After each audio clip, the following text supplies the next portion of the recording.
Drapin muna bago ano. Itong likod, hindi na alisin.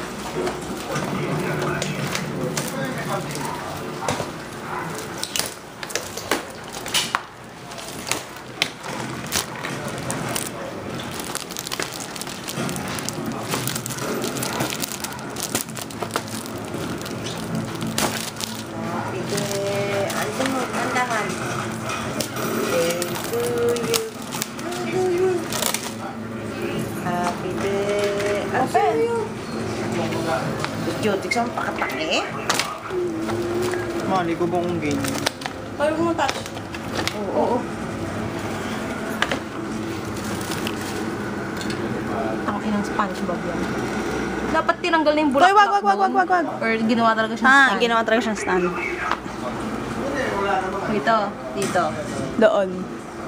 Paslant. Nakaganyan siya. Hindi siya alisin sa ano, kahon. Alisin, syempre. Tanggalin mo yung kahon, ha? Direct tanggalin mo yung kahon, ha? Uy. Ay, ang dumay. Dali, itong Mamaya.